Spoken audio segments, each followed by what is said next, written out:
Let's turn now to Washington, where later this morning the Senate is expected to begin what's known as vote-a-rama, only in Washington, D.C., on President Trump's sweeping domestic policy package. It comes after late on Saturday, the Republican-led Senate advanced the package following a dramatic, drawn-out process that spanned hours, bringing it one step closer to passage.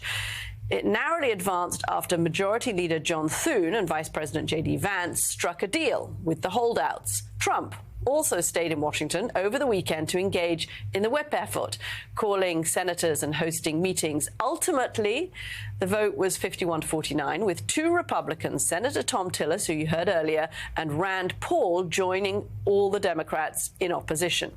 Yesterday, the nonpartisan Congressional Budget Office published its analysis of the bill, saying it would increase the national debt by $3.3 trillion over the next 10 years.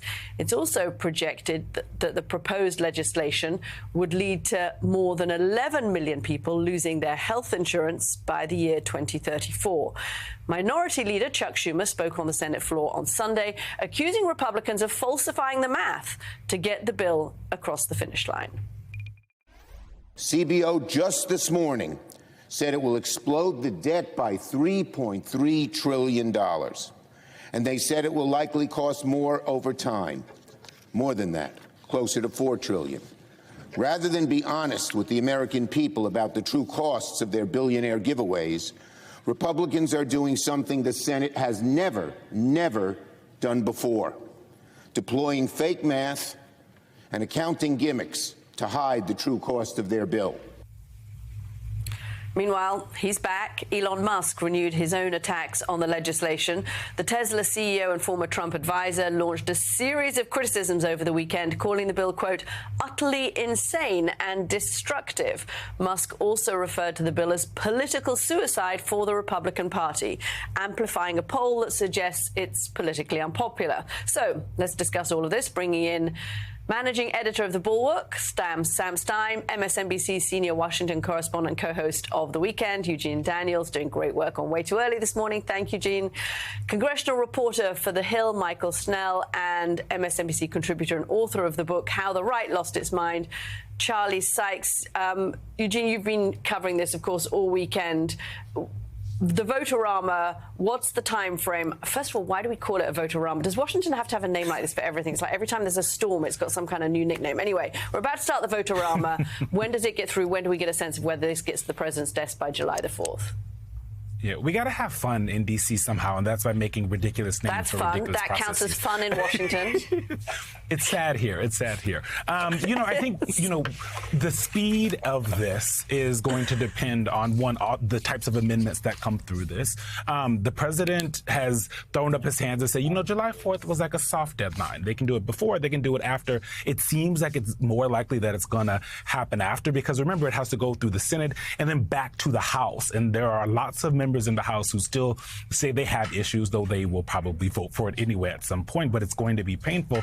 I was talking to a Democratic senior aide to Senate leadership over the weekend, and they said some of the amendments that they are looking to put in there are protecting Medicaid, about Trump family corruption, tax cuts for billionaires, and not being able to take SNAP benefits away from children. So they're looking for ways to make it difficult for Republicans to do this, politically difficult. But I've also talked to a lot of people who are a little frustrated. They want to see Democrats doing more. It's hard to break through in this media environment. We all know that. But at the same time, they could be on the steps of the Capitol doing a press conference. They could be doing their own shadow reading of the bill. There's all these types of things that they could do to bring more awareness, especially if they want to use this as a political cudgel in the midterms next year.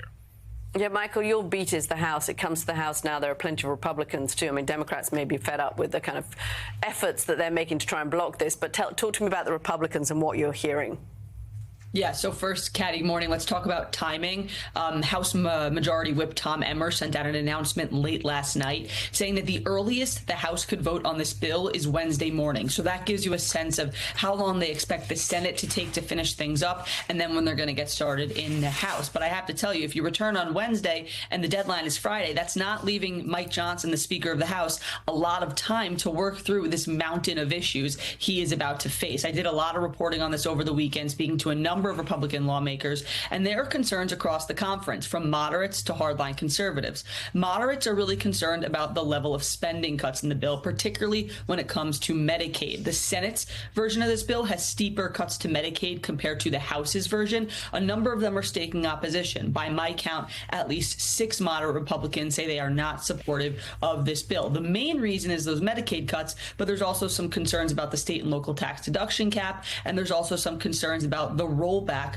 of green energy tax credits. Now, that's just one end of the politically, ideologically, politically diverse conference. On the other end, you have these hardline conservatives, people like Congressman Chip Roy, Republican from Texas, who's been railing against this bill on social media all over the weekend, complaining that some aspects of it were watered down from the House's bill. So Johnson is taking fire from all sides. If this does get out of the Senate, which is still not confirmed at this moment because there are still a lot of changes that likely need to happen during Vote-A-Rama to build that coalition. If this bill makes it to the House, Mike Johnson's going to have a tough time pushing it through because of this wide array of concerns.